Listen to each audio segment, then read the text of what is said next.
Bonjour et bienvenue dans le Trading Point, l'émission qui vous simplifie le monde des crypto-monnaies. Aujourd'hui, on se retrouve avec presque toute l'équipe, c'est-à-dire Louise, Baptiste, Jean-Luc et moi-même. Et on a beaucoup d'invités ce soir. Donc on a Sgat Technologies. Bon, bien sûr, ils vont se représenter, mais certains d'entre vous doivent les connaître. Ils sont déjà passés dans notre émission. Nous avons aussi Thomas Léger, qui est passé tout récemment, il y a 2-3 semaines, me semble Thomas, par rapport à, Ouais, ça doit être ça, oui, il me semble. Ouais, ouais, Par trois rapport à semaines, ouais, je crois. la conférence qui va se tenir au Forum économique qui va se tenir à Vittel très prochainement. On y reviendra juste après. Donc ce soir, le petit programme, on va explorer un petit peu le marché baissier avec vous, puisque bon, c'est vrai qu'on se prend une petite, voire même très méchante claque dernièrement. Quelques news croustillantes comme d'habitude. J'espère qu'on aura des news de tronc, hein Baptiste? Ah, attention, ça c'est la surprise de la soirée. Voilà, et puis après, du coup, le grand débat qui sera consacré à Sgat Technologies. Moi, j'ai plein de questions à poser, que ce soit sur votre projet ou sur l'ICO en elle-même. Est-ce que c'est le rush? Comment ça se passe quand vous lancez une ICO? Enfin, moi, j'ai plein de questions par rapport à ça. Je vais vous laisser vous présenter tout de suite aux auditeurs qui ne connaissent pas. Ouais. Euh, Merci beaucoup. Ouais. Bonsoir à tous, moi c'est Sébastien, je suis le CEO du coup de SCAT. Effectivement, on est passé il y a quelques temps, il y a Thomas qui est passé, qui est le directeur général également. On est une boîte du coup de conseil et de développement et en ingénierie, en technologie blockchain. On a développé une solution qu'on implémente chez les entreprises à la base, enfin pour toutes les entreprises, et permettre un peu d'accéder facilement à quelques applications concrètes en fait de la technologie blockchain. Et donc voilà. Et je vais passer ensuite, je pense, la parole à Antoine, notre CTO. Ah, il y a Thomas, il y a Thomas. Salut tout le monde. Hop.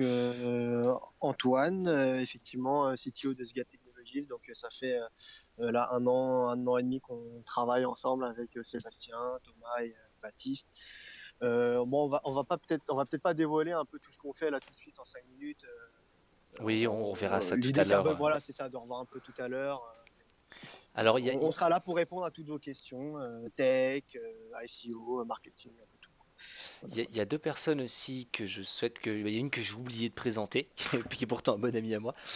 Du coup, on a Thomas qui vient d'arriver de Sgat, Qui cherche son micro là? qui cherche son micro exactement. Et on accueille aussi Infréquentable, enfin Mathieu, alias Infréquentable, pardon, Salut. qui est là pour notre démonte mon ICO. Je pense qu'on va rigoler Ah, un petit peu ce c'est soir, ça va être top. super sympa. Ah ouais. Je te J'ai fais pas dit passer ça, pour moi. le méchant. Je te fais passer Non, pour non, le mais méchant. on est là Non. pour ça. Mais du coup, voilà, on attend peut-être. Thomas, tu t'en sors? Ouais, il va venir en cours de route, on va commencer On va sans lui, je commencer tout de pense. suite. Bon, écoutez, je pense que c'est tout bon pour ça. Le market, Jean-Luc, sauve-nous, fais-nous Salut tes les crypto prédictions. dingos. Il y a deux choses intéressantes j'ai découvert un petit peu cette semaine. Un petit indicateur que je propose sur le chat live, le petit VIX fixe. Vous savez, le VIX dans les marchés traditionnels, c'est quand les options et les futurs sont vendus, eh bien c'est un indicateur qui fait augmenter la volatilité, hein, c'est un peu l'indicateur de la peur. Et j'ai découvert sur la crypto quelque chose qui pourrait un peu s'en rapprocher. Ça s'appelle le VIX fixe. C'est très intéressant de l'utiliser en diagonale, en verticale. Ça permet de sonder la volatilité. Eh bien, c'est assez intéressant parce que dès le 9 novembre, on avait un signal d'augmentation de la volatilité, de Est-ce rupture de est-ce- volatilité. est-ce que tu as une charte de ce VIX Oui, fixe? je l'ai mis sur le chat Ah, live. d'accord, désolé. On avait l'occasion dès le 9 en fait de voir une rupture de volatilité et ça m'a donné de suite la puce à l'oreille sur tant qu'à la rupture du sens en fait et j'avais favorisé dès le 10-11 un passage en short direct parce que la volatilité n'aurait pas dû augmenter, elle aurait dû rester à plat en fait. Et ça a été intéressant de mettre tout ça en place. On a vu dès le 7 novembre, une tentative de sortie sur l'avant-dernier graphe que j'ai mis, sur le dernier graphe que j'ai mis, une tentative de sortie journalière du range avec une réintégration dans le range, un retour sur le support et ensuite une moyenne mobile en daily orientée baissière. Dès ce moment-là, en fait, on était déjà sur une vague 3 d'impulsion. Il y avait de grandes probabilités de cassure par le bas. Donc augmentation de la volatilité, un échec à passer sous le milieu du range journalier, une cassure du support, ce fameux support zone 6002-5008. Pour rappel, c'était quand même un support mensuel. C'était la fameuse oblique qui était sur tous les graphes de la Terre, la fameuse horizontale qui était sur tous les graphes, dans tous les Twitter et dans tous les graphes possibles. Donc en fait, hélas, nous avons une rupture de la crypto par le bas. Et tous les repères baissiers vers le haut maintenant. C'est-à-dire que la moyenne mobile mensuelle est passée en haut, la moyenne mobile semaine est toujours en haut, et la moyenne mobile journalière est en haut aussi. Donc on est, je m'excuse, sauf ceux qui pensent le contraire, en tendance baissière, mensuelle, semaine et journalière. Alors c'est un peu embêtant. Qu'est-ce qui s'est passé en fait? On a eu cette rupture de support avec un déclenchement d'une augmentation de la volatilité très importante. Et toujours, il faut penser, après les premières impulsions en sortie de range, il faut jamais, enfin, à mon humble avis, il faut éviter de penser retournement. Il faut toujours essayer de penser continuation. Donc, dès le 12, en fait, dès le 15, on proposait, en fait, un flag en continuation. C'est-à-dire laisser passer une corrective, d'accord, et toujours penser à la continuation. On a vu en fait une fausse sortie par le haut. En fait, c'était un piège à bulles. On appelle ça un piège. Pour ceux qui ont tenté le contre-tendance, en fait, ils se sont fait avoir par la tendance parce qu'en fait, la possibilité d'avoir simplement cette petite mèche a permis à beaucoup de relâcher encore beaucoup de BTC, surtout ceux qui ont été scotchés sur le support à 6002, 5008. Donc toujours quand il y a ce genre de mouvement, même avec des divergences haussières, attention, on peut rester en divergence haussière, c'est-à-dire en survente très longtemps, on peut rester over vendu très longtemps, et une divergence haussière dans un marché baissier nous donne une indication de support, elle ne donne pas une indication de retournement de tendance. D'accord? Et les supports en tendance baissière, ils sont faits pour être cassés. Donc quand on a une divergence, même en 4 heures, sur un mouvement fort baissier, on note la divergence, mais on ne fait pas un reverse de suite, parce que c'est pas comme ça qu'on travaille généralement. On note le niveau et on essaie de retrouver la résistance la plus prête, en fait, le niveau de résistance le plus probable. Et ensuite, de nouveau, on re-short pour tenter une troisième vague. Donc le BTC a cassé le support avec un flag en continuation de tendance, c'est-à-dire un premier mouvement, un flag, quelque chose qui latéralise sur la droite, et ensuite une continuation. Ce flag, il est estimé à peu près à la zone 4580. C'est une zone. Hein. Là, on vient de toucher un support qui était apparemment un support annuel que je ne connais pas, mais probable aussi. Donc, on a une zone un peu difficile. Mais le report technique de ce flag, c'est 4583. C'est de la T de base, hein, c'est super simple. C'est-à-dire, on est dans un range, on casse, première impulsion, on fait un latéral droit et derrière, on fait le report technique du flag. C'est assez simple. OK? Donc, pour l'instant, la tendance est baissière. Donc, à mon humble avis, il faut laisser passer l'orage parce que là, on est peut-être sur une vague 3. Il y aura peut-être une vague 4 et une vague 5. Donc, il faut laisser un petit peu passer cet orage. Alléger les bagues pour ceux qui ont des 30 000, 50 000 pièces. Tous les gros boulets, je m'excuse, il faut essayer de les alléger parce que c'est perdant. Et on a repéré quelques petits trucs un peu originaux, comme XLM qui fait une performance assez intéressante. XRP aussi, qui fait une performance intéressante. Et on m'a dit aussi le TRX, je ne sais pas, je n'ai pas vu, je ne connais pas cette bestiole. En tout cas, XLM et XRP sont pas trop mal. Et aussi, dans les privacy, quelqu'un qui résiste bien, c'est le ZEC. Je suis étonné aussi, malgré la chute de tous les niveaux, le ZEC. Qu'est-ce que vous faites, les gars? Non, je teste le micro de Thomas en 2 spi. Ah ok, pas de souci. Je vous attends en studio. XLM et XRP pour le moment semblent assez intéressants. Voilà. Sinon, l'Ethereum semblait un peu fort. T'as pas le droit de dire XRP, Jean-Luc. C'est comme si... Non, t'as pas le droit de dire XRP. C'est intérêt dans l'émission, pas de XRP, pas ici. Oui, d'accord. XRP, c'est comme le TRX. C'est pas dans le projet. Ouais, non, ouais, c'est comme le TRX que défend Baptiste, ça devient insupportable. Arrêtez de... Non. Mais si vous voulez, en fait, il était ouvert, c'est pour ça que j'ai dit XRP, mais c'est vrai qu'il n'est pas défendable, ce truc. Donc, qu'est-ce qu'on avait observé aussi? Oui, l'Ethereum était assez fort sur le support de 170, et il vient de s'effondrer aussi. Donc, en fait, il faut alléger, les tendances sont baissières sur toutes les unités de temps. Si on a beaucoup de choses, en fait, il faut essayer d'alléger. Passer en USDT ou quelque chose qui nous permettrait d'être en sécurité. C'est pas grave, ce marché est jeune, il va être là pour durer. Si c'est pas aujourd'hui qu'on fait la performance, c'est pas grave. Le plus important, c'est de protéger l'outil. Et l'outil, c'est le capital. Sans capital, on ne peut plus réinvestir, on ne peut plus faire de performance. Donc, même si on a perdu là maintenant 20 ou 25% du capital, c'est pas grave. Il est encore temps d'alléger, de couper des phalanges, comme on dit, et éviter de se faire couper les moignons, le bras et la tête. Donc, on essaie d'alléger, et tant pis si on a fait des petites pertes, c'est pas grave, on pourra se refaire dans un marché haussier.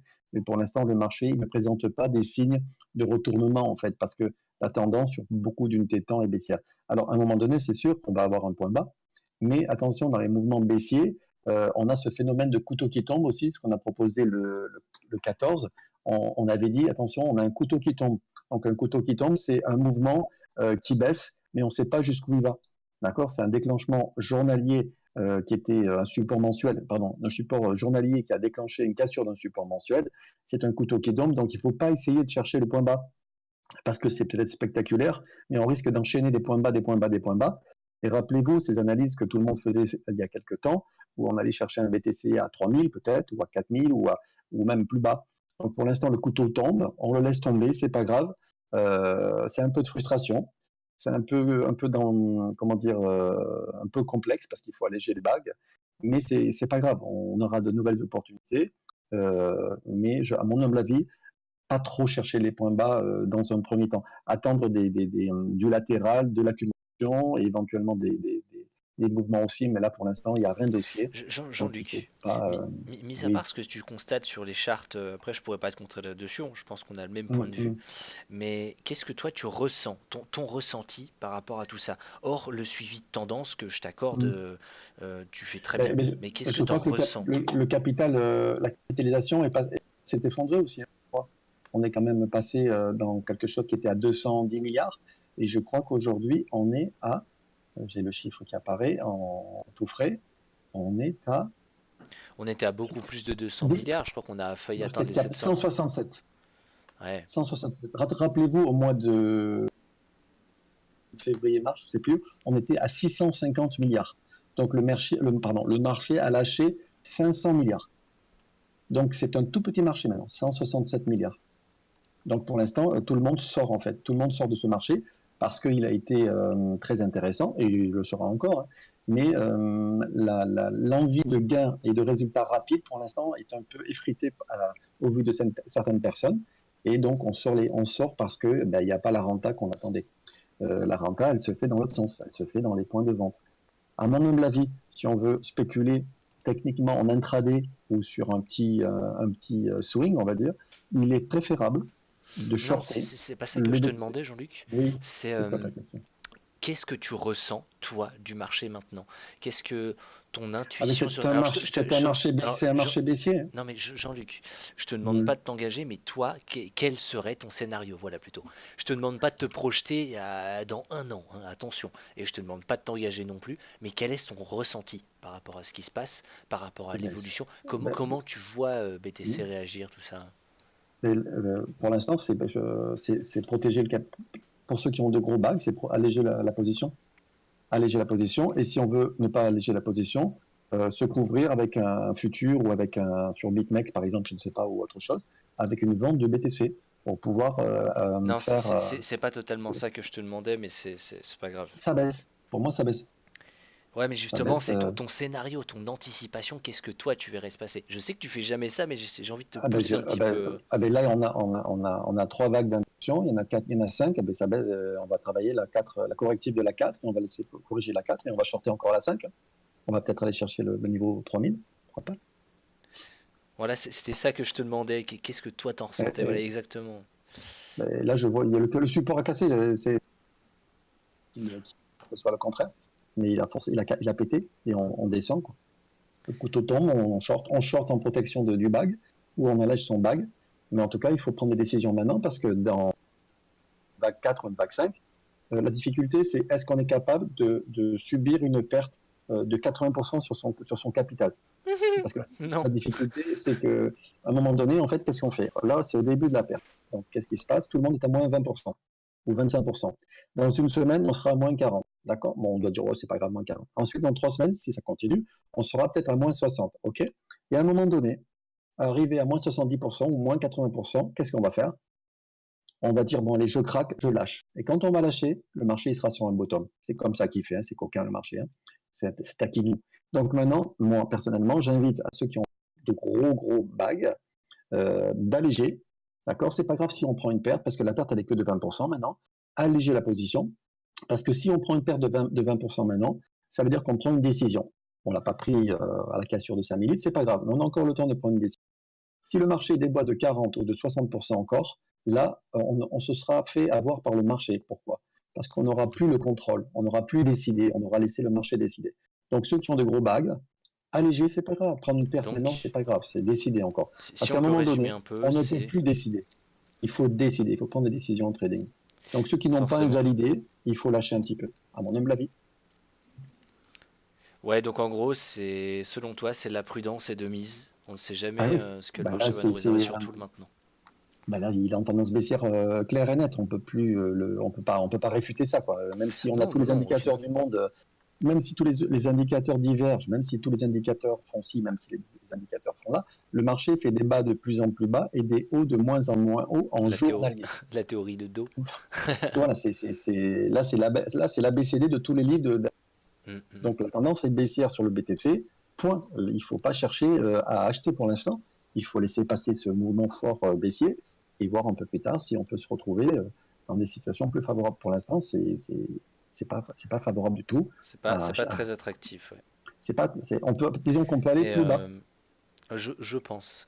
Euh, Seb, enfin Sébastien, pardon, et Antoine, vous, comment dire, C'est embêtant pour les oui. ICO, pour tous les projets. Ça, c'est dommage. Ça, Ça, par c'est contre, vrai ouais, que c'est embêtant. je pense qu'on y viendra tout à l'heure, si vous acceptez, bien sûr.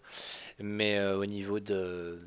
Vous tradez un peu? Vous avez un porte-monnaie Alors oui, on trade, mais alors on trade uniquement sur du BTC euro ou du Ethereum euro, on va dire. En tout cas avec du côté de la boîte.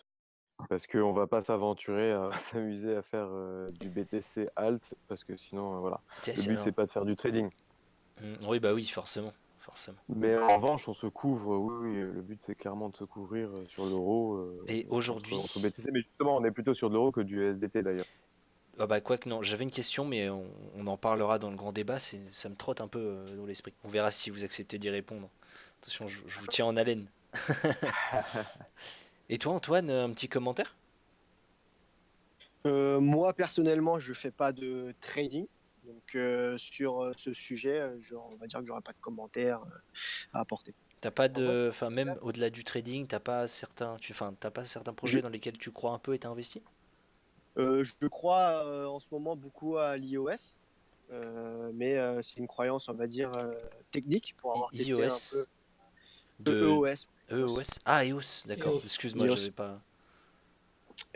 parce que voilà, je crois beaucoup Bonjour à en leur tous, je tech. viens d'arriver, je suis désolé. Problème de micro. Salut, Thomas comme salut un Tom. cheveu dans la soupe. Merci. Bon alors à nos auditeurs Par qui contre, attends, juste Quentin, je pense qu'on peut demander à Tom aussi son point de vue trading, parce qu'il y a souvent des bonnes analyses, Tom. bah peut-être laisser Antoine finir, ce serait peut-être pas mal. Ouais, Non, mais j'ai quasiment fini, hein. Après, voilà, moi j'ai mon petit wallet, mais je compte pas sortir ou quoi que ce soit. J'ai pas un gros bag non plus. Donc voilà, moi personnellement, ça va pas trop m'impacter la tendance baisse. Donc ok, bah merci beaucoup Antoine. Au moins c'est sincère, c'est franc. Alors, mes amis, nous accueillons Thomas. Donc, il a eu un petit peu de retard, quelques petits soucis de ouais, je micro. suis désolé. Alors, Thomas, qui est donc le COO de SGA Technologies et qui est déjà venu dans notre émission. Si je me trompe pas, Thomas, tu nous avais parlé un petit peu de la corrélation d'un marché baissier avec certaines actions qui ont été menées. Je crois que tu nous avais même présenté tout un tableau, si je Oui, me souviens bien. exactement, c'est ça. C'était un peu, comme on peut l'appeler, la théorie des cartels, entre guillemets, le fait qu'il y a beaucoup Exactement, de merci. désinformation dans les médias. Il y a beaucoup de dumps qui se sont faits au cours des 6 derniers mois qui ont été plus ou moins manipulés par les médias qu'on connaît comme CoinMarketCap ou le journal du coin, Cointelegraph, tous Mais les plus gros médias crypto, si dont jamais je pense... CoinMarketCap qui peut plus ou moins faire de la désinformation sur le volume, Je- parce euh, qu'il y a eu pas mal de problèmes et qui fait que la confiance, Thomas? on a un peu, oui. À la limite, je pense qu'on va passer, excuse-moi de te couper, on va passer un petit peu aux news. Et bah, du coup, je pense que je pourrais inviter directement nos spectateurs à les regarder donc sur YouTube, sur notre chaîne YouTube. Donc vous tapez Trading Point et on a bah, l'épisode qui est sorti justement, la théorie des cartels. Euh, Yes. Plutôt dans le début, bah, comme ça ils pourront écouter tout l'épisode et justement ce sera peut-être beaucoup mieux qu'un résumé rapide. Ouais, exactement, ouais, Voilà, un exactement. épisode complet, ce sera vraiment mieux. Et Louise, juste, je voulais juste oui, dire une petite chose pour finir. Comme on m'a demandé un peu mon point de vue sur le trading en ce moment, ah bah oui, enfin, c'est la vrai. théorie des cartels, c'est juste parti d'un point de vue d'une correction du Bitcoin à 90%. Donc, si on suit vraiment ce mouvement, le Bitcoin pourrait redescendre à 1000 $ pour que le peuple, ou entre guillemets, tous les gens qui l'utilisent ou tous les gens qui l'ont investi dedans, euh, ont perdu confiance au Bitcoin. Donc, enfin, je pense que il peut plus ou moins finir à 1000 $ assez rapidement dans les prochains mois à venir, Après, je si pense on que suit cette théorie. perdre confiance, c'est bête de dire ça. Enfin non, c'est réaliste, mais c'est bête d'un côté. Comment déjà avoir confiance en quoi le Bitcoin, ça avait quelle valeur à leurs yeux? Apparemment de monnaie, sauf que pour l'instant Bitcoin, malgré que je suis un fervent supporter, n'a pas les qualités requises ou la stabilité nécessaire pour être une monnaie. La sécurité, c'est discutable, mais je pense qu'on peut dire que oui, ça reste discutable. Et enfin voilà, perte de confiance, c'est dommage de raconter ça. Enfin, excuse-moi Thomas, c'était une petite aparté. C'est mon coup de Perte gueule. d'argent égale perte de confiance. Ouais, C'est comme c'est ça que malheureusement je ça. voulais le préciser. Non, mais petit coup de Exactement. gueule. Louise, t'as des news croustillantes pour nous? Oui, alors moi, du coup, je vais redonner confiance. Euh, je vais parler d'autre chose Excellent. que le massacre actuel sur la crypto. Je vais essayer de donner des bonnes nouvelles. Donc, du coup, on a Christine Lagarde, qui est quand même la directrice générale du FMI, qui a fait tout un discours plutôt très enthousiaste sur l'utilisation des crypto-monnaies. Donc, je cite, elle a dit: le point clé est d'en tirer des avantages tout en gérant les risques. Bon, voilà, plusieurs phrases de ce genre-là. Et surtout, les banques centrales ont un rôle à jouer dans le monde du Bitcoin. Elle a évoqué le cas de quelques pays qui, en fait, travaillent de manière très discrète, comme elle a rappelé, sur le fait de faire des crypto-monnaies nationales. Donc, plutôt une bonne nouvelle d'avoir ce genre de soutien institutionnel à un niveau mondial, puisque quand même le FMI, pour l'avenir de la crypto. Ensuite, au niveau politique, on a eu 2 crypto-enthousiastes qui ont été élus gouverneurs du Colorado. Alors, quand je dis crypto-enthousiastes, il l'était vraiment depuis le début, puisque en fait, un d'eux, donc c'est Jared Polis et Gavin Newsom. Newsom a accepté carrément des bitcoins pendant sa campagne en 2014. Donc, c'est plutôt engageant. Ensuite, au niveau de la Suisse, on a aussi une très bonne nouvelle puisque ils ont donné leur feu vert pour adopter un ETP qui serait adossé à un panier de crypto-monnaies. Donc il s'agit d'une première, c'est-à-dire que pour une fois sur la bourse traditionnelle, on voit l'émergence d'un ETP basé sur la crypto-monnaie. Donc là, les crypto-monnaies qui ont été élues, c'est donc le Bitcoin, le Ripple, l'Ethereum, Non, Litecoin et Bitcoin Cash. pas le XRP, pas le Bitcoin Cash, non, Et non. patron, désolé Baptiste. Ouais, j'avoue, le Il Bitcoin n'y a Cash. pas trop? Il n'y a Mais pas ne pleure trop? pas trop. Alors, Non, il n'y a pas Tron. Oh là Tron, c'est là. normal, mais Bitcoin Cash et XRP dans le panier de crypto. Non, mais sérieux Voilà. quoi. Donc ça, c'est l'avis de Six Swiss Exchange, donc la principale bourse suisse. Voilà, non, mais il Ok, s'agit d'une plutôt bonne nouvelle. Et puis après, on a aussi, là, pas côté crypto, mais côté blockchain, on a la blockchain qui a été utilisée par le Parti démocrate thaïlandais, donc le premier parti d'opposition actuel en Thaïlande, donc pour conduire les élections primaires en Thaïlande. Donc ils ont eu recours à un système d'e-voting qui était adossé à la blockchain Zcoin. Et pour finir, donc là, je sais pas trop comment qualifier, si c'est une très bonne nouvelle, une nouvelle moyenne, mais on va retenir en fait les annonces qui ont été récemment faites par le ministre donc Bruno Le Maire sur la réglementation de la crypto-monnaie. Donc pour résumer, comme ça a été beaucoup fait sur Twitter, on a une flat tax donc de 30% sur les plus-values en crypto. une exonération des transactions de crypto à crypto, un abattement de 305 € pour les sessions limitées, et enfin la déclaration sera annuelle. Qu'est-ce qu'on entend par session limitée? Alors là, c'est difficile à dire puisque en fait, En gros, tu as un c'est pas abattement qualifié. fiscal de 305 € par Non, an. mais sur l'année, c'est tout. Voilà. Enfin, les sessions limitées, c'est Ah, juste par que année t'as pas une fiscale. activité Ouais. commerciale. Voilà. T'as Ok, pas une C'est activité lié au fait fiscale que et la du coup, tu déclaration fais un... soit annuelle. Enfin, je sais pas si vous êtes d'accord avec moi, mais je l'ai compris comme ça. Non, si, c'est mais simple. du coup, tout est clair. Merci C'est que beaucoup. t'as pas d'activité commerciale et donc tu déclares en perso. Voilà.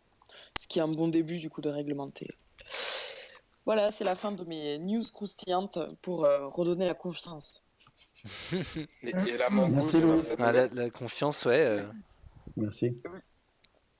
Mangouze qui sera donc bientôt sorti, si tout va bien. Merci. Ouais, d'ailleurs, ça donne quoi? Dis-nous sur quelle tech tu travailles. Sur quelle planète Mangouze Alors Mangouze va bientôt publier une interview puisqu'il était au forum de l'intelligence artificielle. Donc récemment, Très bonne il a eu- nouvelle. Aux côtés de voilà, Sophia, c'est ça? Visiblement, il aime bien la voilà, techno, hein. Sophia. Oui, c'est ça. Il a failli intervenir au TEDx, donc il a été vu au TEDxEM Lyon. Voilà, on me chuchote dans l'oreille que Mangouze va bientôt donner une prédication sur l'état des crypto-monnaies, et un prochain pump à venir. Comment ça, un peu comme Asher? Voilà, un Alors, peu je comme Asher, sens ouais. un gros mouvement. Vous Donc voyez? Mangouze Coin, une valeur sûre. Yes, nice, le mangouze. Bon, il est 30, il est l'heure de passer au grand débat. Tin, Et Tron, par tin, contre, on a tin, oublié un petit tin. peu, Quentin, ça se passe comment Justement, quand même? Désolé, Quentin, j'ai fait mon générique. On passe au grand débat, pas de prod. je voudrais dire deux mots par rapport aux news officielles. Yes. Parce que le FMI qui parle du BTC, moi, ça ne m'enchante pas du tout. Je rappelle que ça fait 10 ans que là où le FMI passe, l'économie des pays européens trépasse. Hashtag Grèce. Ah, ça c'est beau. Bruno Le Maire, la dernière fois, je crois qu'il a parlé du Bitcoin, il n'a pas su faire une division par 3. Quand il parlait de 20 000 et du 6 500, il disait que les investisseurs avaient perdu Ouais, non, 3 fois leur mise. ils sont pas tous teubés au Et FMI. quand le Sénat parle, quand il y a une audition d'experts, mais vraiment là sur le coup des vrais pros, pas des experts au sens médiatique, mais des vrais pros du Bitcoin, les sénateurs sont totalement largués, ils font des erreurs totalement monstrueuses et ça en devient honteux pour nous qui sommes dans le domaine. Alors, j'ai pas trop confiance quand les officiels, tu vois, c'est un peu comme quand Nabila parle du Bitcoin, c'était là où il fallait vendre. Moi, je trouve que c'est un peu fort quand même de comparer Christine Lagarde avec Nabila, hein, sans vouloir rentrer dans la polémique. J'ai pas comparé Christine Lagarde à Nabila. Non, c'était une Non, mais parabole. Je c'est pense un que c'était une petit peu parabole. piège. Les officiels, c'est pas du tout les pros des crypto-monnaies.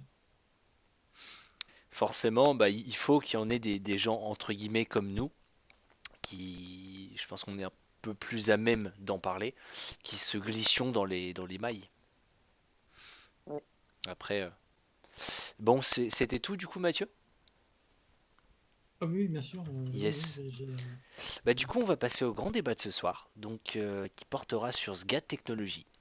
Et donc, on va être plusieurs, donc ils vont nous présenter un petit peu, ça va se passer très simplement, ils vont nous présenter un peu leur projet.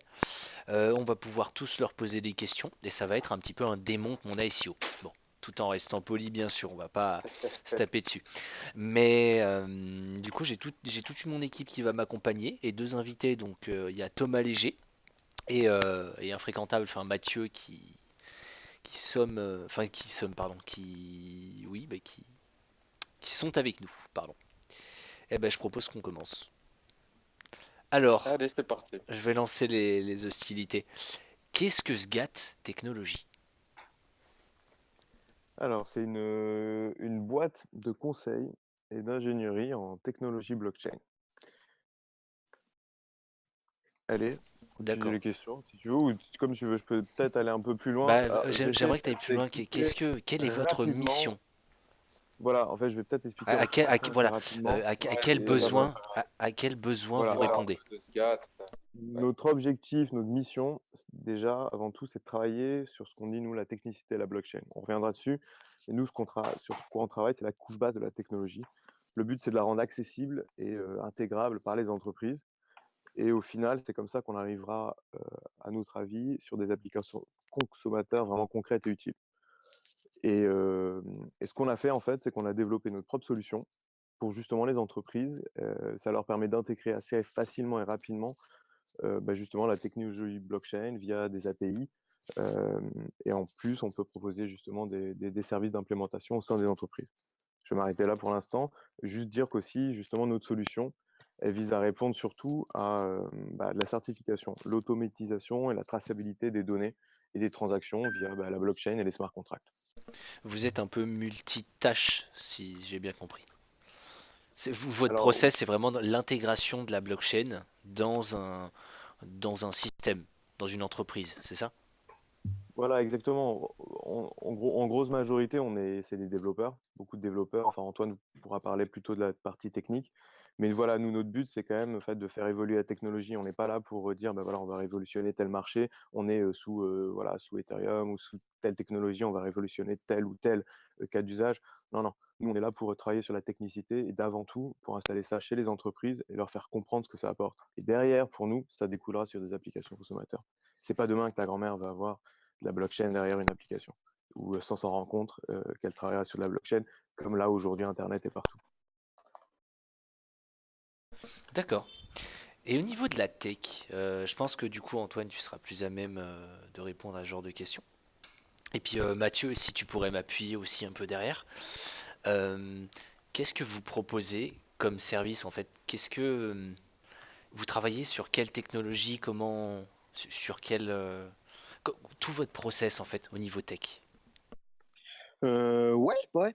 Peut-être avant de répondre directement à cette question, remettre un peu en contexte actuellement les entreprises qui s'intéressent un peu à la blockchain, voilà, des responsables IT, des DSI qui veulent intégrer une blockchain actuellement. Soit ils recrutent des développeurs voilà, calés à ce sujet, soit ils font un peu, on va dire, un ERC20 comme tout le monde. Sauf que voilà, ça va pas, on va dire, révolutionner quoi que ce soit. Et nous, justement, de ça, on en tire que aujourd'hui, surtout en France, donc c'est le principal marché, on va dire, en termes d'entreprise sur lequel on vise pour le moment, c'est de les aider, en gros, de les aider à installer une solution blockchain. Donc cette solution blockchain, voilà, on va pas prendre tout, tout- toutes les techs qui existent actuellement, parce que voilà, la liste des ICO et des techs, on peut aller loin. Et ils sont pas non plus prêts à avoir, on va dire, toute leur DB sur du Ethereum ou compagnie.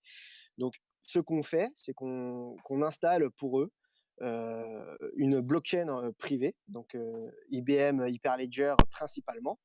Après, au cas par cas, voilà, on peut faire de l'Ethereum s'ils souhaitent que ça soit public, entre guillemets.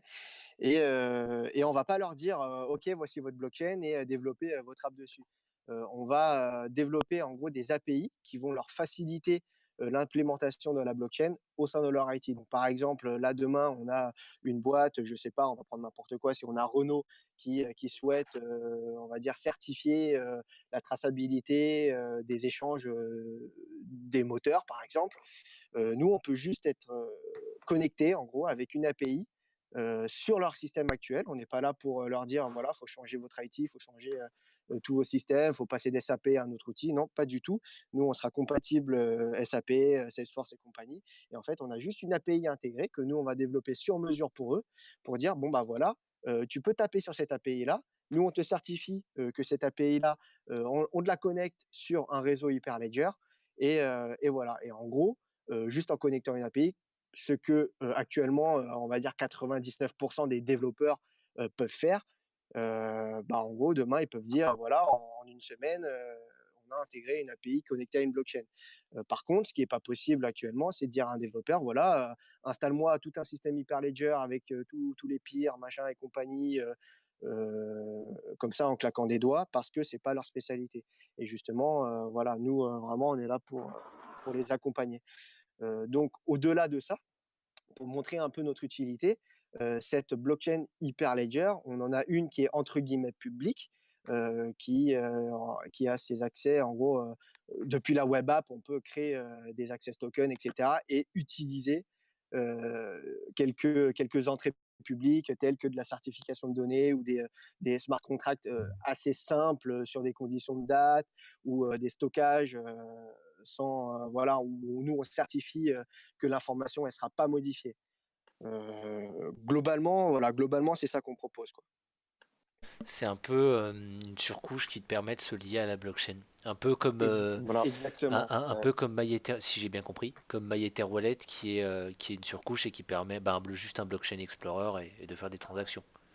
Exactement, sauf que là, au-delà du navigateur, nous, on est plus sur un format API web service qui connecte n'importe quelle entreprise avec une blockchain. Donc ça peut être soit une blockchain privée pour eux, s'ils veulent une blockchain qu'on installe sur leur serveur, il n'y a pas de souci. S'ils veulent qu'on l'installe sur du IBM Cloud ou du AWS, il n'y a pas de souci. S'ils veulent, dans un premier temps, utiliser notre blockchain, entre guillemets, publique, il n'y a pas non plus de problème. La blockchain publique, comment elle fonctionne? En gros, c'est une blockchain ouverte à tous et on fonctionne un peu voilà, sur un pricing type 1000 requêtes coûte tant. Voilà, tu souscris un pack de X crédits et voilà, tu consommes tes crédits en tapant sur notre blockchain. Ça, on va dire, c'est pour permettre à une entreprise qui n'a pas forcément les moyens de, voilà, à hauteur de 50, 200 balles par mois, de pouvoir quand même certifier voilà, un minimum de données. Et du coup, en fait, vous faites payer tous les calls à l'API.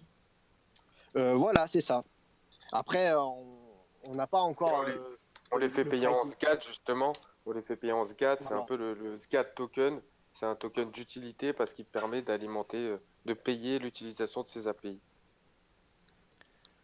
Donc ça, c'est sur l'utilisation de la plateforme publique, parce qu'après, justement, en fonction ensuite des projets qu'on développe et dans quoi on rentre au niveau de l'entreprise, au sein de l'entreprise, ça peut être des projets un peu plus spécifiques qui n'utilisent pas forcément, justement. Mais à la base, la plateforme publique qu'on a développée, c'est ça. Enfin, pour l'instant, elle est en bêta, hein, donc elle est gratuite, mais à terme, à la fin de l'ICO, elle va devenir payante. Et en gros, le SGAT, c'est un peu comme le gaz pour l'Ethereum au final, où ça va venir alimenter les smart contracts et payer les services justement qu'on propose. Du coup, Donc pour là, accéder à la blockchain, enfin à leurs données sur la blockchain, ils doivent utiliser votre API uniquement. Voilà, exactement. Ils Donc, peuvent, ils peuvent pas en fait interroger directement la blockchain. non. Enfin, si, en Enfin, fait, oui. on a développé une web application, en fait, où justement, il y a l'Explorer, à la fois l'Explorer du SGAT, blockchain SGAT, donc Cryptonaut, et aussi un Explorer sur le ledger de l'Hyperledger. Et le but, c'est justement de lier la blockchain SGAT, Cryptonaut, et la blockchain Hyperledger avec certaines références. C'est-à-dire que le SGAT qui viendra payer certains smart contracts, certains services, les blocs qui vont payer justement le service, donc la crypto-monnaie elle sera dans un bloc, ce bloc-là, il aura inscrit justement la référence, par exemple, du smart contract. Et cette référence, si tu la tapes dans le moteur de recherche, dans l'Explorer de l'Hyperledger, tu vas pouvoir retrouver un peu plus de détails sur le smart contract. Et là, tu fais le lien entre les deux. Je vois pas tellement l'intérêt par rapport à directement avoir une blockchain en fait et là pouvoir l'interroger comme. Bah, en fait, si Ethereum. tu veux nous principalement, on vise les entreprises. Cette solution-là, elle est plus là pour montrer ce qu'on peut faire et pour rendre accessible, on va dire, assez rapidement, pour pouvoir tester assez rapidement. Mais nous, notre principale activité, ça va être d'implémenter des blockchains chez des entreprises en mode privé et eux pouvoir dire, voilà, on est connecté sur une blockchain. On n'est pas là pour créer une nouvelle techno, un truc public, décentralisé et compagnie. Voilà, c'est vraiment pour de la démo, quoi. Ouais, je comprends. Ça va être quoi du coup les use cases des clients, enfin, des entreprises? En fait, ça va être pas mal en fonction justement des projets sur lesquels on avance. Donc, il y en a desquels on est pas mal confidentiel, mais là, ce qu'on a déjà fait, par exemple, c'est justement sur la plateforme, il y a 3 use cases qu'on a sortis, dont un qu'on a concrètement implémenté pour l'instant. Enfin, pour donner un exemple, par exemple, là, on a développé un module qui permet, pour le marché public, qui permet de créer des appels d'offres. Donc tout ça, c'est sur blockchain, c'est un smart contract et ça permet aux gens de répondre, enfin aux entreprises de répondre à ces appels d'offres. Et en fait, ces appels d'offres, quand ils sont créés, ils ont une certaine deadline. Et donc le smart contract, automatiquement, justement, récupère les différentes offres, enfin, toutes les réponses à l'appel d'offres et ne divulgue les informations qu'à une certaine date, des deadlines comme ça. Et tout ça, c'est certifié par une blockchain. C'est complexe. Enfin, quoique. Bah, pas tant que ça. Bon, par exemple, il y a un appel d'offres actuellement. Tu envoies ta proposition, voilà, ta réponse, ton devis, etc. Qu'est-ce que aujourd'hui te garantit que tu n'as pas un admin 6 ou voilà, quelqu'un qui est bien placé sur le réseau pour récupérer ton information, en gros, ta réponse, et liquer un peu, envoyer en gros à ton concurrent pour lui dire ah, voilà, attention, tu as telle entreprise qui a fait une réponse à 200K, il faudra peut-être que tu sois à 198, tu vois. Actuellement, on l'a pas. Ce serait une blockchain privée et utilisable, enfin pas où on pourrait pas forcément, comment expliquer ça? Privée, Après, voilà. l'idée, Elle c'est pas. serait vraiment privée et pas visible, il y aurait pas un accès à tout le monde, c'est ça? C'est ça. Après, si l'entreprise veut la rendre accessible à tout le monde, en fait, elle peut très facilement l'ouvrir et tout le monde pourra y accéder. Mais aujourd'hui, je ne pense pas que les entreprises soient prêtes à divulguer toutes leurs informations, enfin toutes. En gros, ça leur fait encore peur le fait que les informations soient publiques, même si on rend accessible que certaines informations, etc. Nous, la plupart des retours qu'on a, c'est ah mais attends, si tu es sur l'Ethereum, est-ce que ça veut dire que voilà, on va voir un peu tout ce qui se passe, etc. Donc voilà, là avec IBM Hyperledger, on est sur un entre-deux, c'est-à-dire qu'on leur propose une blockchain, mais ils ont quand même le pseudo-contrôle dessus. Mais par contre, chose qu'ils pourront certifier, c'est que voilà, la data qui sera stockée sur, Blockchain sur sera vraiment valide. voilà, c'est ça. C'est-à-dire que Certifié, l'info apathique. ne sera vraiment pas accessible, même pour le mec de l'IT, même pour nous. L'appel d'offres auquel X agence a répondu ne sera accessible par personne en fait. Et là, par contre, on peut le garantir. Là, D'accord. j'ai deux questions.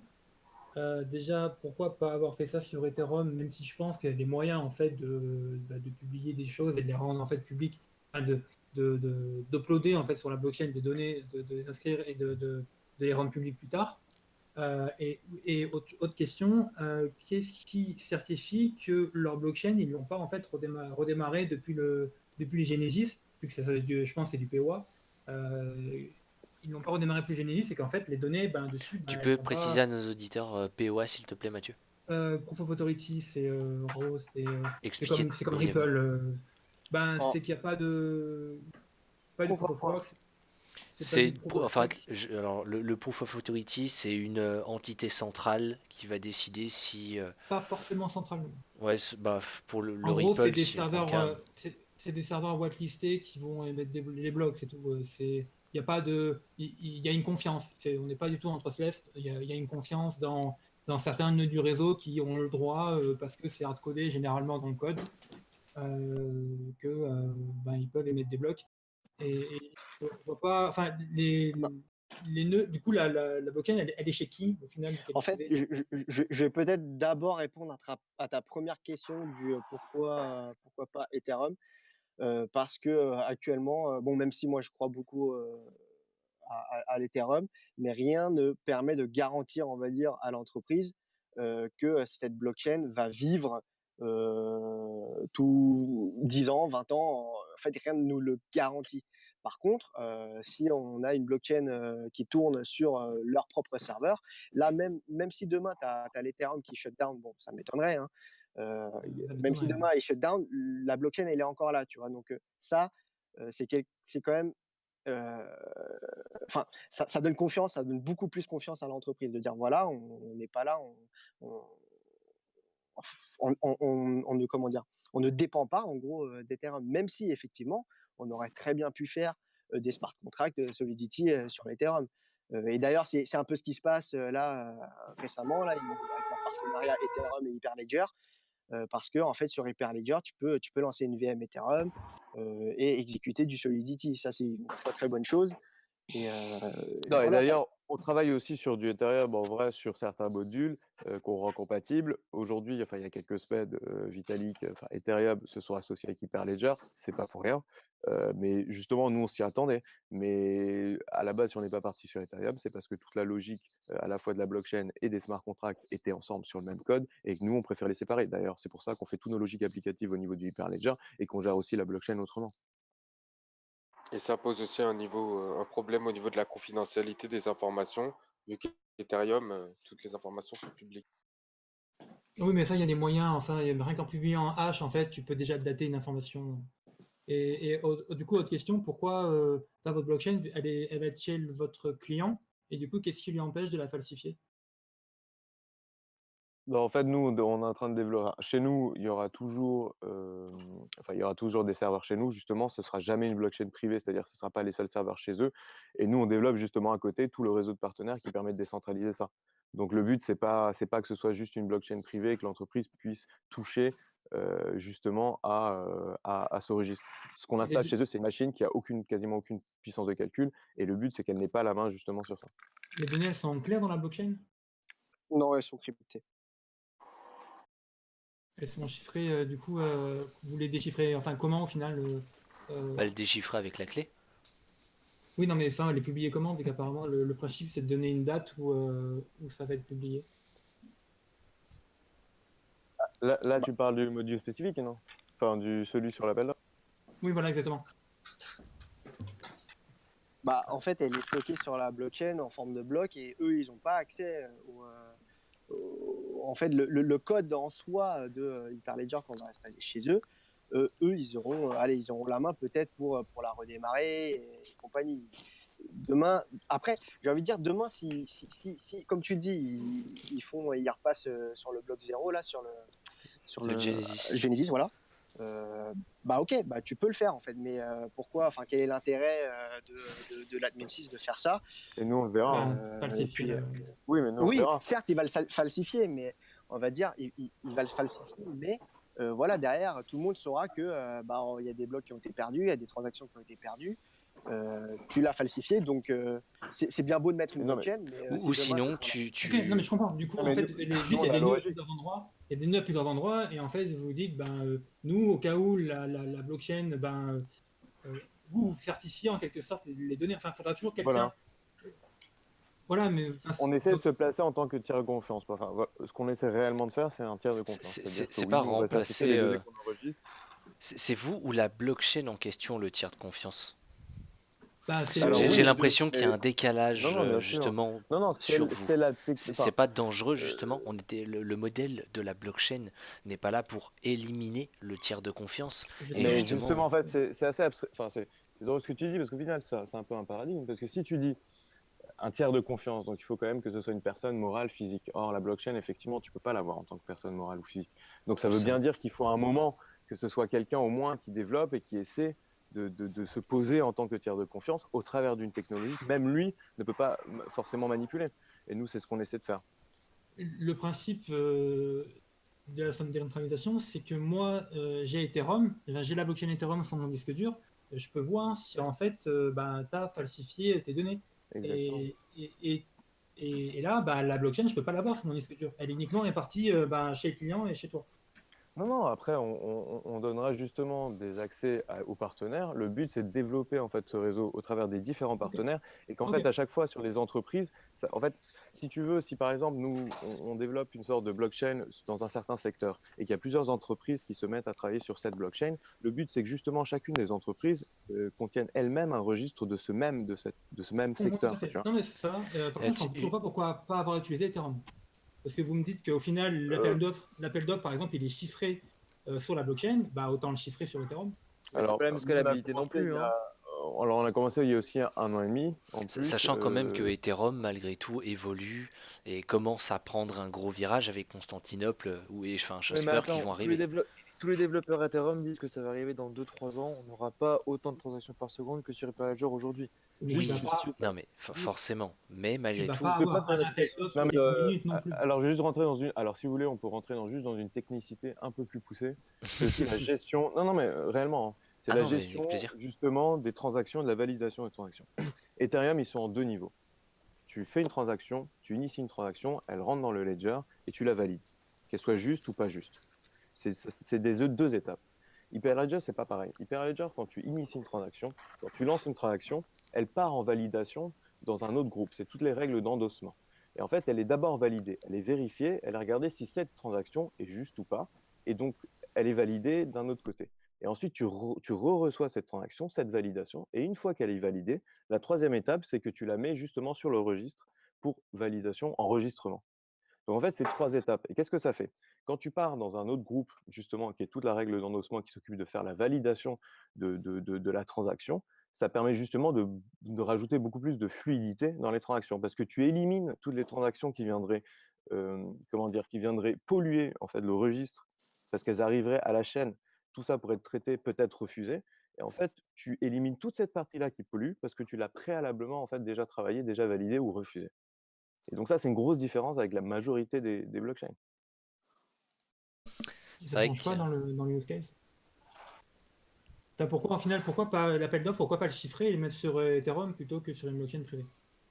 Juste encore, je réponds, hein, scalabilité. Encore une fois, tu parles de si on développe les modules avec des entreprises où on implémente justement des chain codes, des smart contracts, il y en aura beaucoup qui vont se réaliser parce que c'est comme si de la supply chain, il y a beaucoup de données à faire fluidifier. bah, Ah c'est oui, vrai, c'est vrai Ethereum que pourra jamais supporter ça. c'est If vrai que Ledger le quand peut. Tout on simplement, c'est aujourd'hui. bah, non, mais ouais, c'est vrai que peut-être raison quand même d'un sens, mais alors moi je crois quand même malgré tout beaucoup en ETH et en sa capacité à évoluer. Mais c'est vrai que quand on voit bon, je reprends un vieil exemple, hein, Mais mais encore une fois, on est CryptoKitties, d'accord. ouais, Je suis oui, personnellement un fervent supporter de Vitalik, hein, depuis le début. J'ai suivi Ethereum depuis l'ICO. Je suis un fervent supporter de Vitalik, mais il n'y a pas voilà. que Vitalik, Gavin Non, Wood mais aussi, effectivement. attention, Ah bah oui. Mais c'est lui aujourd'hui, le en vrai fait, cerveau. il a su aussi en plus s'entourer des bonnes personnes et il évolue vers ça. Mais Ethereum, il y a un an et demi, c'était pas aussi pareil. Nous, on a lancé notre projet enfin avec Antoine, on en discute depuis un an et demi. On a lancé la boîte il y a un an, enfin un peu moins. Ça fait longtemps et justement, il y a beaucoup de choses qui évoluent, il y a beaucoup de choses qui changent.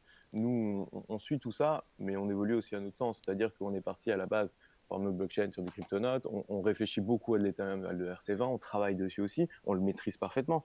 Mais parce que justement, mais il faut rester un peu aussi au courant des différentes technologies, mais pas pour autant dire ah non, on est à fond sur ça. Non, nous on travaille sur différentes technologies et C'est on est vrai. capable justement d'en parler aussi et de discuter des avantages et des inconvénients. Et bon, du coup, par contre, ça qui commence à se faire un petit peu tard là. Je pense qu'on a bien approfondi le sujet tech. Enfin, beaucoup de réponses apportées. Maintenant, j'aurais plus d'autres questions qui seraient portées sur comment se passe votre ICO. Ça fait combien de temps que vous la préparez? Qu'est-ce que vous avez fait? Enfin, du coup, en bref, vu qu'on n'a plus qu'une bonne dizaine de minutes. Mais Ouais. comment vous avez fait? Comment ça s'est passé? Et là, maintenant que c'est lancé, depuis combien de temps? 1 à 2 semaines, non? Ouais, même pas, enfin une semaine. Une On semaine? l'a lancé le 12, enfin non, le 8, pardon. Alors à la base, on avait lancé notre pré-ICO en juin. D'accord. Et Et voilà, nous, on enfin, l'a fait comment vous le vraiment. ressentez? Qu'est-ce qui, ça vous travaille cette récolte de fonds pour tout lancer? Alors oui et non, dans le sens où en fait, en vrai, bah, on travaille avec des clients. C'est ça qui est bien aussi, c'est que nous, à la base, on est aussi un groupe en fait, de com et de développement de digital. C'est-à-dire qu'on faisait déjà des applications, des sites internet pour certains clients. Et donc, on essaie de rajouter bah, beaucoup de blockchain dans nos clients. Et le but, c'est pas de se reposer uniquement sur l'ICO, en tout cas cette levée de fonds. Donc voilà, au moins on essaie justement de ne pas se reposer sur ça, on travaille à côté avec nos clients. Mais c'est vrai que c'est pas forcément évident de gérer les deux. Depuis juin, on était en pré-ICO, on a quand même fait en très privé, c'est-à-dire que nous, on n'avait pas forcément la vocation, on ne voulait pas poser, poser en fait énormément de sous pour de la communication. Nous, on est parti avec quasiment rien sur la communication et le marketing en général, et on est parti voilà, comme on le voulait, et ça s'est très bien passé, ça nous a permis de bien développer le projet. Et là, depuis une semaine, voilà, on a lancé l'ICO qui se termine fin décembre, si on, enfin, au max si on n'atteint pas le hard cap. Et voilà, en parallèle, en fait, on continue à travailler sur nos projets. Donc c'est un peu ça les deux D'accord. choses. Ouais, ça doit être un peu stressant, j'imagine, faire une ICO, c'est que c'est pas forcément donné à tout le monde. Surtout quand elle est plutôt bien réalisée. Bon, du coup, j'ai un ami qui travaille un peu avec vous. J'ai pu suivre un peu tout ça. C'était des fois, il me racontait des choses assez intéressantes.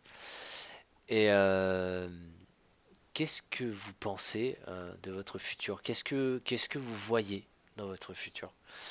Quels sont vos plans? Comment vous le sentez? Bah, enfin, je pense que nous, on le sent bien, en fait, dans le sens où on croit à fond dans la technologie blockchain et surtout on voit que justement, il y a commencé à y avoir un engouement dans les entreprises. Heu, Moi, je pense que le gros problème, c'est qu'il y a quand même eu un gros côté malsain dans les ICO et dans la blockchain, mais comme d'habitude, hein, depuis 1 an, on a vu énormément de projets dans tous les sens, beaucoup de scams parce que, voilà, comme on dit, aujourd'hui, on voit dans les journaux 80 des ICO, ont foiré et d'ailleurs, au passage, il faudrait dire que 80 mais 100 en fait de ces ICO, c'était des applications consommateurs et on revient à la même chose où on dit: «Il faut travailler sur la technicité» aujourd'hui. On est encore loin d'en être arrivé à l'application consommateur, hein. La technologie blockchain, certes, Bitcoin existe depuis 8 ans. Ça fait 1 an qu'on entend réellement parler de cette technologie. Elle est toute récente, il faut encore énormément travailler dessus. Tiens, Donc voilà. Seb, dis-moi, on me glisse dans l'oreille une question, la personne se reconnaîtra. Euh, Est-ce que vous serez présent à des events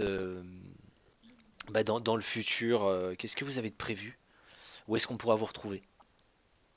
Alors oui, on a alors très prochainement, il y a Chartres, il y a l'événement, il y a une conférence justement sur la blockchain, il y a à Chartres cette semaine.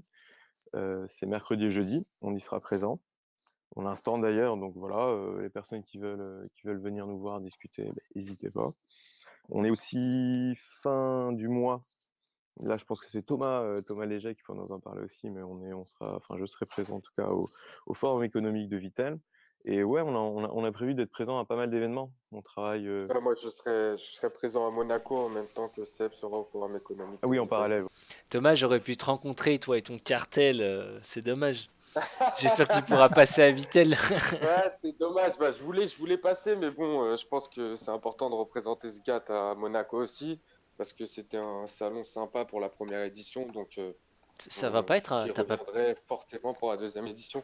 T'as pas peur que ce soit un peu bling bling, enfin encore plus bling bling que l'an dernier? Plus Ouais, bling c'est bling que Malte. possible, mais bon, Ouais. apparemment, il y a beaucoup plus de monde qui sera présent, et bon, on a quand même fait de bonnes relations à Monaco. On a rencontré Senblock, Sarah Diane, on a rencontré Laurent Perello, un de nos advisors, donc le networking était quand même assez qualitatif. Ah bah tu m'étonnes, Laurent. Il a Mais les stands, il oui, a c'est vrai que tellement de c'était choses à très dire. bling bling.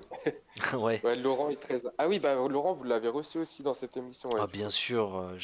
Franchement, je suis presque un fan de Laurent. Bon, Baptiste, n'en parlons pas du coup, mais je dirais, je suis Ah, mais fan Laurent, de Laurent. d'ailleurs, c'est un de Ouais, nos 1 advisors. égale 1. ouais. Exactement. Exactement, ouais. Si vous voulez voir la vidéo de Baptiste, je vous la posterai. Mais Baptiste aussi, très humain cet homme. Un petit dossier. Toujours petite pub pour Visions of Blockchain, hein. Attention, Ouais. magazine, bientôt dispo. Et Thomas, est-ce que Thomas Léger serait présent parmi nous, s'il vous plaît? Ouais, Je ouais. m'appelle Thomas Léger. C'est vrai qu'on t'a Est-ce pas que tu pourrais parler- entendu, toi, hein. est-ce que tu pourrais nous parler un petit peu de Vitel? J'étais en mode ultra studieux à taper du texte. Bah Ça se écoute, précise, dis-moi. ouais, Vitel, ça se présente très bien, hein. Et que dire, effectivement, bon, on a Sgat qui sera présent, donc ça c'est super.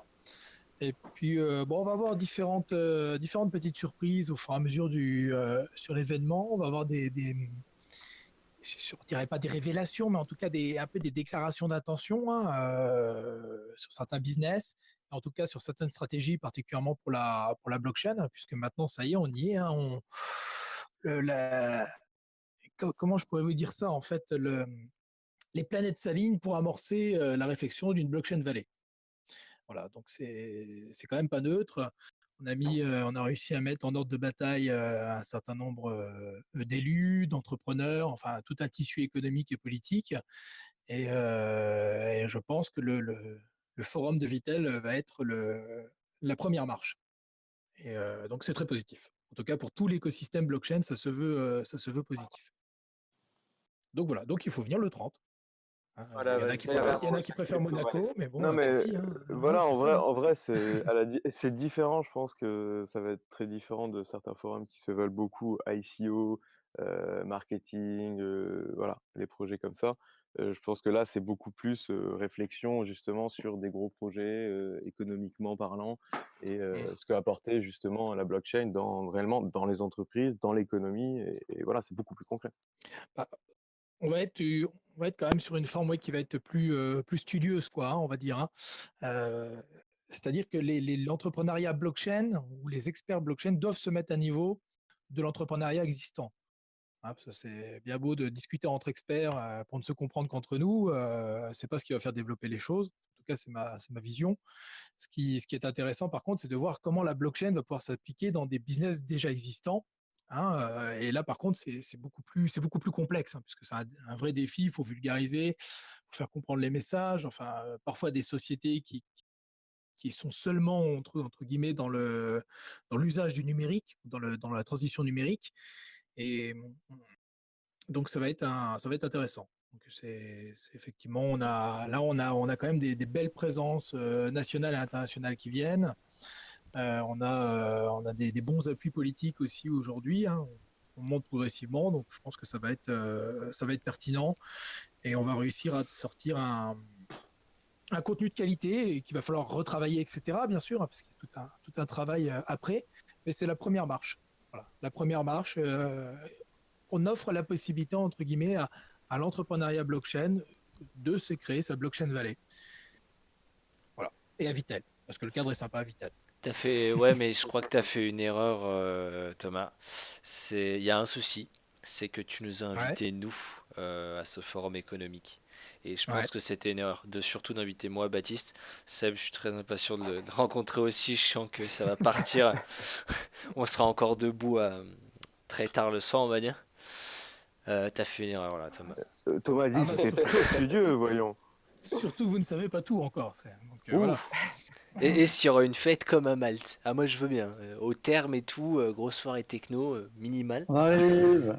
Avec Mangouze. Avec Avec Mangouze, mon goût, bah, ça en bosse. maillot de bain D'ailleurs, par je l'ai contre. vu traîner aujourd'hui là dans Vitel, tu vois. Donc, à mon avis, il est en repérage sur le secteur. Donc, Mangouze a encore frappé. Bon, est-ce que vous avez encore quelque chose à dire ou je peux clore l'épisode? Moi, j'ai quelques questions sur la SEO. Parce que Vas-y. j'ai jamais rencontré de personnes, en tout cas, qui ont fait des SEO, donc j'en profite. Ah bah allons-y. Je t'en Euh, prie. Ouais. ben non, enfin, je vois tous les trucs standards de la SEO, c'est-à-dire Particle.js, le compteur bourg, tout ça. Et je vois aussi les petits logos tu sais, de ICO Rent, ICO Mark, ICO, Track ICO, tout ça. Ouais. Vous êtes tous notés, enfin, vous êtes notés 4,3 sur 5, 5 sur 5, 4,54 sur 5, 9,3 sur 10, je suppose. Ça Ah coûte bah, combien? Seb va te faire plaisir de répondre. Il adore ce sujet de rating. Non mais enfin, c'est quoi ta question? Non mais vas-y, Bah, finis. par exemple, Au niveau des ratings, ça coûte ICO combien? Cash, ICO Mark. Alors Ça coûte voilà, combien c'est en fait? très bonne question. Je sais Démonte qu'elle mon va faire. ICO ou pas? Je vais être totalement honnête avec toi. On n'a pas dépensé 1 € justement pour essayer d'avoir des ratings au-dessus ou pas. Tous Du ces coup, ça marche ratings-là, comment? C'est- c'est de la merde. Je vais te le dire honnêtement, moi, je déteste ces trucs. Je vais te le dire, je déteste les trucs. Si ça tenait qu'à moi, on serait inscrit sur absolument rien de ces sites de merde. Je vais passer encore, je vais essayer de rester le plus poli sur ça. Le problème, c'est qu'il y a tout ça, et c'est quand je parlais au tout début d'ailleurs de la réunion, enfin de là, quand on disait il y a tout ce côté malsain des ICO, c'est justement ça. C'est des mecs qui vont te dire, je fais un rating d'un ICO, mais basé sur quoi? Les mecs, ils sont en train de te dire, ils sont en train de se baser sur le nombre de Twitter que tu fais, La, le la- nombre la d'articles tête médiums que de tu es en la train de faire. team. Non, mais si ton profil LinkedIn est vérifié, non, mais c'est tout ce qui se base. C'est si ton profil LinkedIn est vérifié. Donc, vous avez fait tout Oui, ça, oui. vous avez fait vérifier au profil LinkedIn. Donc voilà, moi j'ai mis quelqu'un de mon équipe, je leur ai dit, bah écoute, c'est dommage parce que le problème c'est que tu as énormément de personnes dans la population en général qui vont te demander ça. T'es irrité comment, machin, etc. Mais pourquoi t'es irrité mal, etc. Donc tu vas mettre une personne, tu vas le monopoliser toute la journée, tu vas lui dire, tiens, regarde toute la liste des ICO ratings, tu crées juste notre profil et tu rentres tous les trucs. Et nous, tout ce qu'on fait derrière, en fait, c'est juste s'assurer quand même que oui, on tweet un minimum, oui, on poste un minimum d'articles médiums, etc. pour juste assurer nos minimums de rank. J'ai demandé à tous, mais j'ai dû obliger mes associés, mes employés à vérifier leur compte LinkedIn et de se connecter juste, par exemple, sur ICO Bench pour créer un compte juste pour que ce soit verified parce qu'il fallait que ça nous augmente la note. C'est moche à dire, c'est la vérité. Mais Uniquement bon, ça, d'accord. Et du coup, c'est quoi leur business model du coup à ces trucs-là? alors par Parce que moi, contre, je eux, pensais ils que te du coup, ils devaient proposent. payer les ICO pour. Oui, non, en fait, alors, ça encore, c'est les sites les plus honnêtes, on va dire, ils vont te permettre de faire un profil gratuitement et un minimum, enfin, de pouvoir rentrer tes détails gratuitement. Ça, c'est pour les plus honnêtes, on va dire. Les autres, ils vont te dire, Si tu veux avoir ci ou si tu veux avoir ça, faut payer. Si tu veux en plus être, je sais pas, placé sur la première page pendant 1 semaine, 2 semaines, 3 semaines, comme top ICO Ouais, en c'est un manière, faut système de Ah, payer, c'est pub. comme d'accord, je ça. vois. Voilà. Ouais, parce que sur leur site, ils ont une liste. Ok, je vois. Et dernière chose, vous émettez, parce que finalement, on n'en a pas trop parlé, vous émettez un token ERC20 ou pas? Non. Là, on est sur du CryptoNote.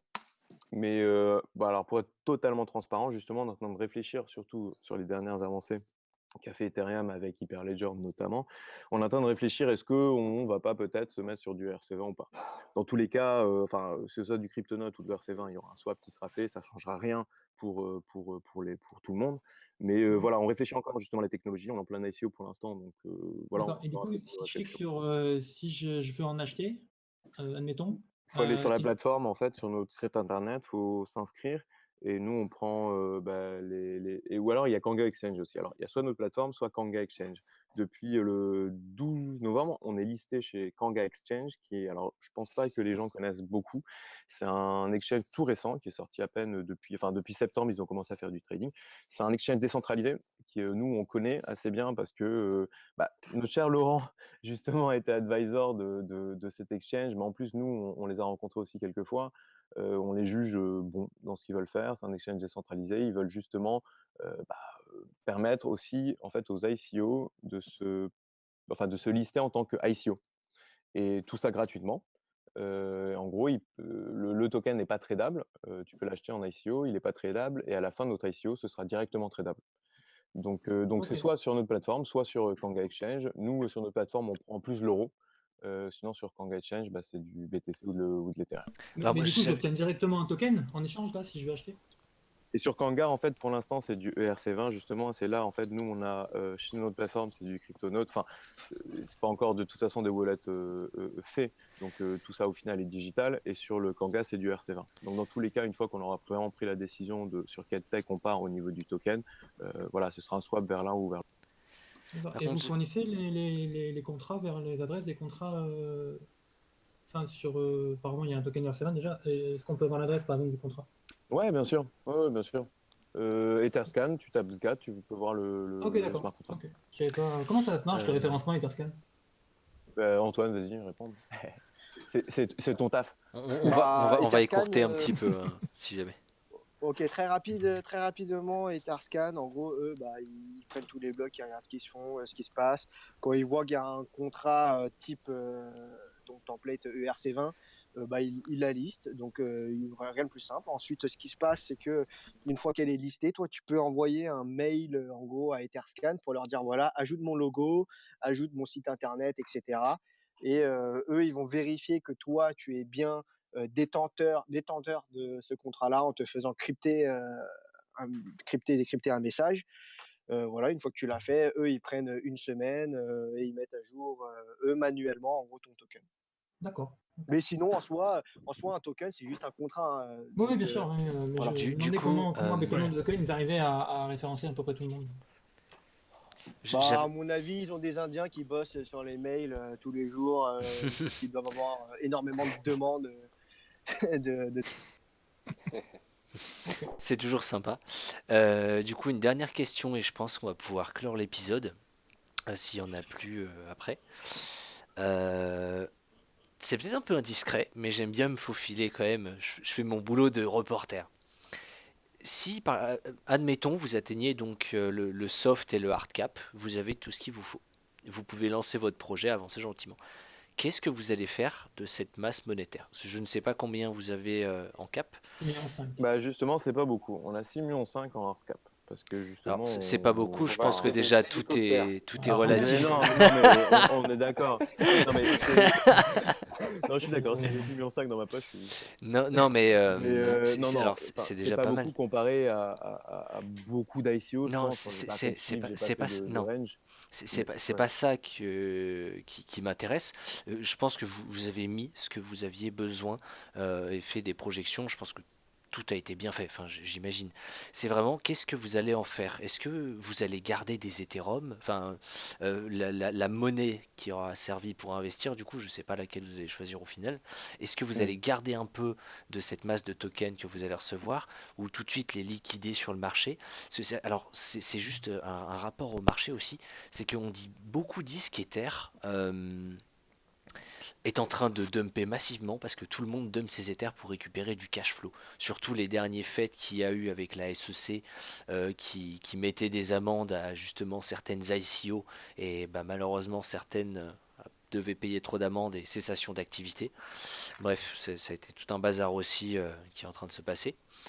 Euh, Est-ce que vous allez tous les dumper sur le marché? Vous allez en garder un petit peu? Comment vous allez gérer ce portefeuille du coup? Parce qu'au-delà de ça, du coup, c'est pas de la devise fiat habituelle. Non, mais effectivement, là, alors, si on parle là vraiment à du court terme, et là, immédiatement, bah, effectivement, À nous la devons fin de votre préserver quand ICO, même. qu'est-ce que vous faites? Voilà.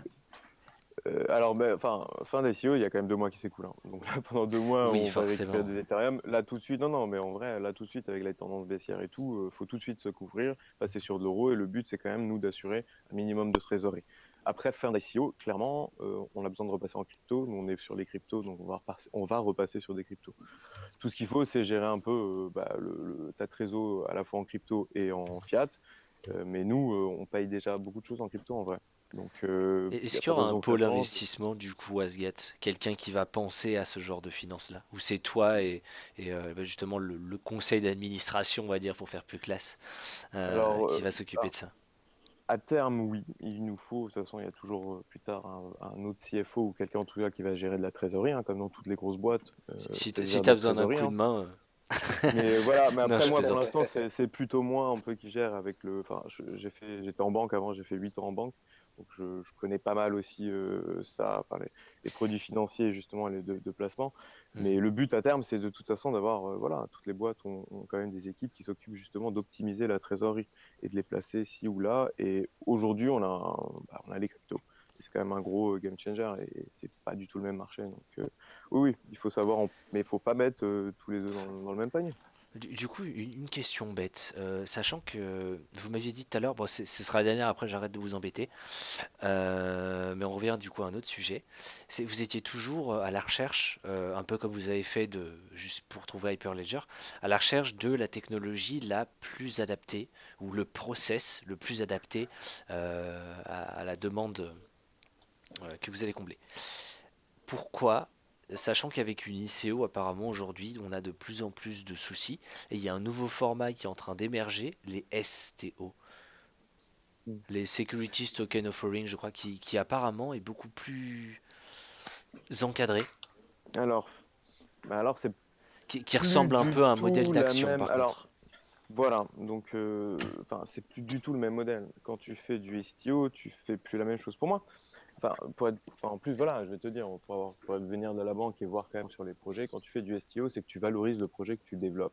Pour moi, le STO aujourd'hui, c'est soit c'est une application consommateur que tu vas valoriser, tu vas lui donner de valeur et justement, tu vas essayer de la capitaliser et tu vas dire, voilà le retour sur investissement que je vais proposer aux investisseurs parce que je vais créer, grâce à cet investissement, une application spécialement qui va dégager un ROI, quelque chose comme ça. Dans ces cas-là, tu peux.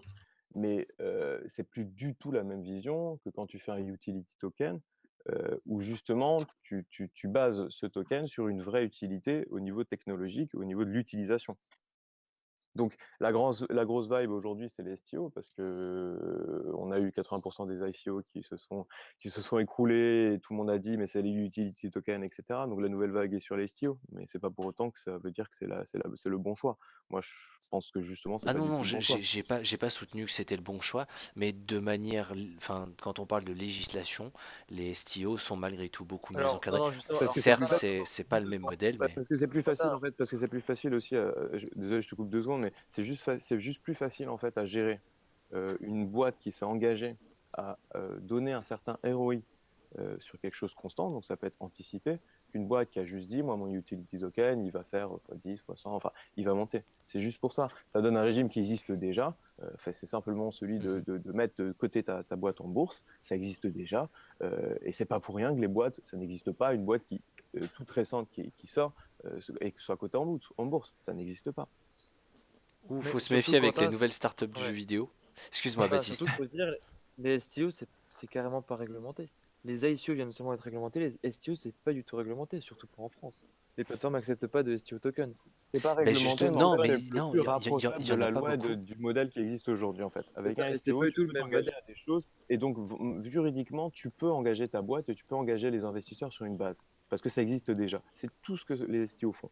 C'est reprendre ce qui existe déjà et essayer de rassurer les investisseurs. Alors certes, c'est reprendre, mais reprendre quelque chose qui existe déjà, même si on devrait le changer, je sais, c'est pas forcément mauvais parce qu'il y a un pas qui est fait du côté. Alors, excusez-moi pour le terme que je vais employer, je sais que ça va vexer certains, mais ça fait. On a un pied dans le monde réel et on a un pied dans la révolution, enfin, bon, je pense qu'on va l'appeler comme ça, ce sera plus simple, la révolution qui est la blockchain et tous les process que ça peut engendrer ou Je suis améliorer. entièrement d'accord avec toi.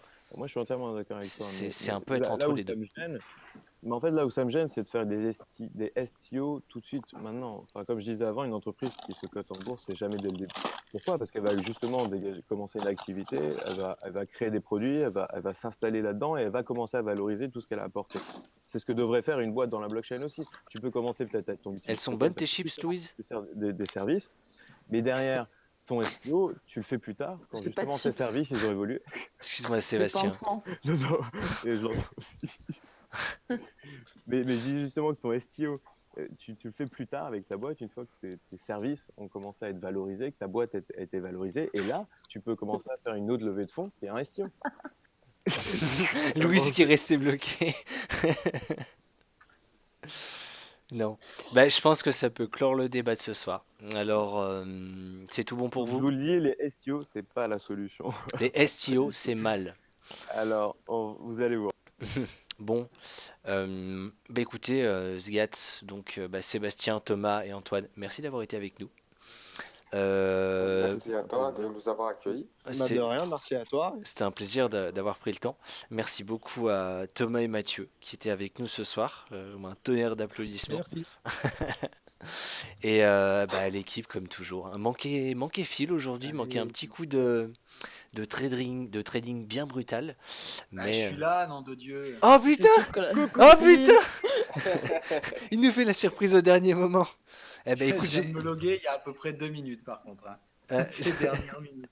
Ah, bah, du coup, Phil qui est venu, mes amis, mais on doit clore l'épisode. Du coup, bah, vous l'entendrez la semaine prochaine. Bon, alors n'oubliez pas, lundi prochain, de 21h à 22h, comme d'habitude. N'oubliez pas qu'on a un groupe Facebook, donc allez vous abonner. Vous serez au courant de toutes nos dernières actualités. Louise va bientôt s'occuper, enfin demain, je pense, s'occuper de poster toutes les actus qu'on a citées aujourd'hui. En Et fait, déjà puis. fait.